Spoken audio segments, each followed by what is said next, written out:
السلام علیکم دوستو ساتھیو، میں ہوں سمیع ابراہیم اور آپ دیکھ رہے ہیں سمیع ابراہیم یوٹیوب چینل۔ آج 8 اپریل ہے اور بدھ اور سن ہے 2020، اور اپنی اس ویڈیو میں آپ کے ساتھ 2-4 بڑی امپورٹنٹ چیزیں شیئر کروں گا۔ آج کل زمانہ ہے تبدیلیوں کا، اور پھر خاص طور پہ جو ایک پاکستانی قوم کی جو کمٹمنٹ تھی کرپشن کے خلاف، وہ عمران خان نے جو کچھ اقدامات اٹھائے ہیں پورے ملک میں اسی پر بات ہو رہی ہے۔ لیکن ابھی ایک اور دھماکہ ہونے والا، بڑا دھماکہ، ایک اور بہت بڑی رپورٹ آنے والی ہے، بڑے بڑے نام، اور وہ بھی کوئی کھربوں روپے خرد برد ادھر سے ادھر۔ حیران ہو جائیں گے جب ان پردہ نشینوں کے نام آپ کے سامنے آئیں گے۔ یہ خبر آج میں آپ سے شیئر کرتا ہوں، لیکن اس سے پہلے یہ میں اب جہاں پر اب بیٹھا ہوں، یہ میں آپ کو بتانا چاہتا ہوں، یہ ہمارے فیصل آباد بیورو کے جو خاور عباس صاحب ہیں، یہ ان کا آفس ہے۔ پریس کلب کے وہ عہدیدار ہیں، سینئر عہدیدار ہیں، اعلیٰ عہدیدار ہیں۔ تو یہاں میں ان کے آفس میں بیٹھا ہوں، اور اس سے پہلے انہوں نے ہمیں فیصل آباد کا ایک چکر لگوایا اور دکھایا کہ جناب یہاں پہ کرونا کے لیے وہ کام کیا کر رہے ہیں، اور ساتھ میں انہوں نے ایک ہمیں کھلائی ہے جناب چاٹ، فروٹ چاٹ، مہر فروٹ چاٹ، وہ کریم کے ساتھ بھی اور کریم کے بغیر بھی۔ میں نے تو خیر کریم نہیں کھائی، لیکن وہ جو میرے ساتھ ہمارے ڈرائیور صاحب ہیں انہوں نے بھی کھائی، اور خاور صاحب ماشاءاللہ اچھی صحت ہے لیکن پھر بھی انہوں نے کریم والی چاٹ کھائی۔ لیکن میں یہ اس لیے کہہ رہا ہوں کہ اگر جب آپ کبھی آپ فیصل آباد آئیں تو یہ چاٹ آپ ضرور کھائیے گا، اس لیے کہ بہت زبردست، یہ زبردست ہے یہ چاٹ۔ اب خبر بھی زبردست جو میں نے آپ سے کہی، کان ترس گئے تھے سننے کے لیے کہ کبھی کوئی بڑا آدمی پکڑا جائے، کبھی کسی مگر مچھ کا پیٹ چیرا جائے اور اس میں سے کچھ نکلے جو قوم کی لوٹی دولت ہے قوم کو واپس آئے۔ اب جناب ایک آپ نے سنا پہلے جو سارا یہ شوگر کا اور آٹے کا معاملہ تھا، اس میں جہانگیر ترین صاحب، خسرو بختیار صاحب اور بڑے لوگ اس میں ابھی بھی آنے والے ہیں۔ یہ 25 کو جب فورنزک آئے گا تو اس کے بعد آپ دیکھیں گے کہ لوگ، وہ کہتے ہیں نا میں توبہ توبہ کر اٹھی، لوگ یہ جو خان کا وعدہ ہے وہ آپ دیکھیے گا کیسے پورا کرتا ہے، کہ وہ کسی سے وہ نہیں ہے کہ اس کو آپ ڈرا دیں یا وہ گھبرا جائے یا وہ کہے کہ ہاں یہ میرا دوست ہے تو اس کو چھوڑ دو، ایسا کچھ نہیں ہے۔ وہ آپ نے دیکھا ان کے قریبی عزیز ایک ہمارے بھی محترم ہیں حفیظ اللہ نیازی صاحب، کیا ان کا رشتہ ہے ان کے ساتھ۔ خان صاحب کو کوئی پرواہ نہیں ہے، وہ دن رات لگے رہتے ہیں، ان کو وہ کوئی پرواہ نہیں ہے اس بات کی۔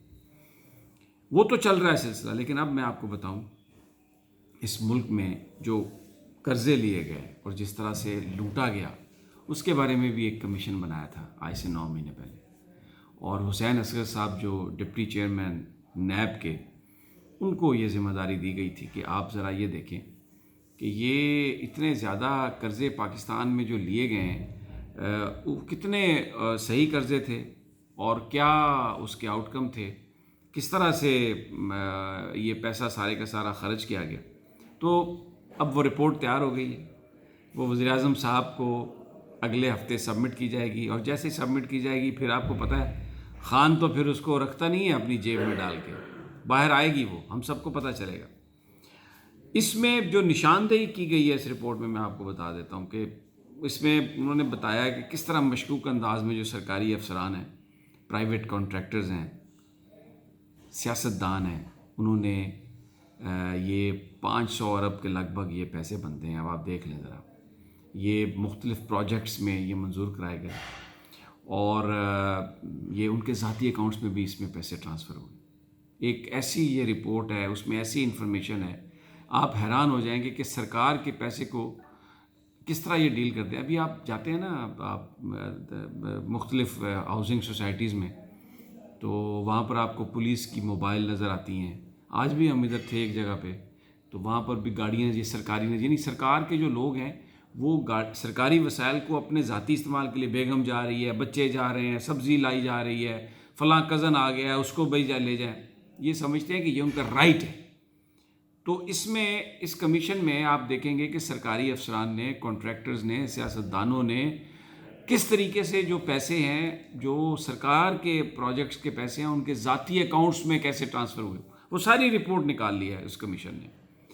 23 جو ڈپارٹمنٹس ہیں ان کو انویسٹیگیٹ کیا ہے، اور تقریباً 200 اہم شخصیات کی نشاندہی کی ہے۔ 200، اب اہم تو ہم اس لیے کہتے ہیں کہ وہ سرکاری جو عہدے ہیں ان کے پاس، لیکن ایکچولی 200 بڑے چوروں کی، بڑے ڈکیت جو اس ملک کو لوٹ رہے ہیں، 200 بڑے ڈکیت کی نشاندہی جناب حسین اصغر صاحب نے کی ہے، اس کمیشن نے کی ہے۔ اس میں دیکھیں، آپ دیکھیں گے نا جب پولیٹیکل پارٹیز کو، تو نون league, Peoples party, Tehreek Insaf کے بھی کچھ لوگ ہیں جو اس وقت پیپلز پارٹی اور نون لیگ میں تھے، اب ادھر آ گئے ہیں، گھس گئے ہیں ادھر، گھس بیٹھیے، تو وہ گھس بیٹھیے بھی شامل ہیں، وہ بڑی بڑی شخصیات میں سب کی نشاندہی ہو رہی ہے، اور مکمل جو ہے نا اس انکوائری کمیشن کے پاس وہ ریکارڈ ہے۔ اس کو 5-6 مدات میں انہوں نے تبدیل کیا تھا، میں آپ کو اس کی تفصیل بتا دیتا ہوں۔ اور ایک تو میوچل لیگل اسسٹنس کے لیے کمیشن کو جو حکومتی مدد درکار تھی وہ انہوں نے دی، اور غیر ملکی جو دائرہ کار ہے اس میں گورنمنٹ نے ان کو سپورٹ کیا کمیشن کو، اور اس نے وہاں سے انہوں نے غیر ممالک سے یہ ساری لی۔ پھر اس کے علاوہ A G P, F B R, F I A, state bank, اور جو خاص طور پہ جو ایسٹ ریکوری یونٹ ہے اس نے بھی، تو سب نے وہ مدد فراہم کی انہوں نے۔ اس کے علاوہ بڑے خاص جو پروجیکٹس ہیں نا ان پر بھی توجہ تھی۔ اب ایک جو پروجیکٹ جو تحریک انصاف، یہ ٹھیک ہے کہ عمران خان صاحب ایک انصاف اور وہ اس پہ کرپشن نہیں ہے، لیکن یہ جو منصوبہ ہے بی آر ٹی پشاور، اب آپ دیکھیں 30 ارب روپے سے اس کی لاگت شروع ہوئی، 75 ارب تک آ گیا اور ابھی تک پورا نہیں ہوا۔ اب یہ کس نے اس میں مال بنایا، کس نے غلطی کی ہے؟ کمیشن نے اس پہ نشاندہی کی ہے بالکل بڑے بھرپور انداز میں کہ کون ہے، کس نے یہ کیا۔ اس کے علاوہ آپ دیکھیں یہ نیلم جیلم ہائیڈرو پاور پروجیکٹ ہے، اس کی لاگت یہ 84 ارب سے بڑھ کے 500 ارب تک چلی گئی۔ اب 84 ارب کا پروجیکٹ آپ 500 ارب میں کمپلیٹ کریں گے تو کوئی نہ کوئی تو ہونا چاہیے نا جو آپ سے پوچھے کہ یہ 84 ارب میں بننے والا 500 ارب میں کیسے بنا دیا۔ اس پر بھی کمیشن نے اپنی اس میں رپورٹ بنائی۔ اب آپ ذرا دیکھیں 2008 میں یہ جو ہمارے پورے قرضے تھے پاکستان کے وہ تھے 6690 ارب۔ اب آپ مجھے بتائیں سپٹمبر 2018 تک یہ جو قرضے تھے یہ ہو گئے 30,886 ارب۔ سارے منصوبوں کی تفصیلات انہوں نے اس میں لے لی ہے۔ اس میں ایسے ایسے منصوبے ہیں، ڈیم کی سطح کو بلند کرنا، منگلا ڈیم کو بلند کیا انہوں نے، پھر اس کے علاوہ دیامر بھاشا، گوملزام ڈیم، پٹ فیڈر کنال کی جو توسیع تھی، شادی کوٹ ڈیم کی تعمیر، اور ضلع گوادر کے ترقیاتی جو کئی سارے منصوبے ہیں۔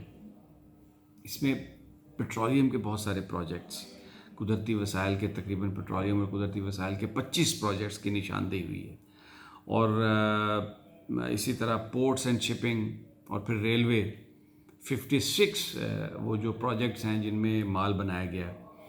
اسی طرح ایچ ای سی کے 285، ہیلتھ سے متعلق 85 پروجیکٹس ہیں، اور آئی ٹی کے 2003 پروجیکٹس۔ میں آپ کو بتاؤں حسین اصغر صاحب وہ آدمی ہیں جن کو تبدیل کیا جاتا رہا، ان کو آپ نے اینٹی کرپشن پنجاب کا بنایا تھا چیف، ان کو انہوں نے تبدیل کر دیا۔ اور میں آپ کو ایک بتاؤں بڑے بڑے یہ جو میں آپ کو ایک اتنا سا آپ کو اندازہ ہو جائے گا کہ حسین اصغر صاحب کیا چیز ہیں۔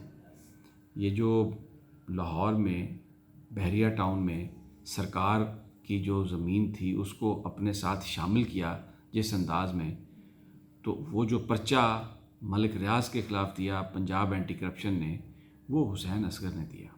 انویسٹیگیشن کے لیے ملک ریاض جیسے شخص کو اگر بلایا تو وہ حسین اصغر نے بلایا۔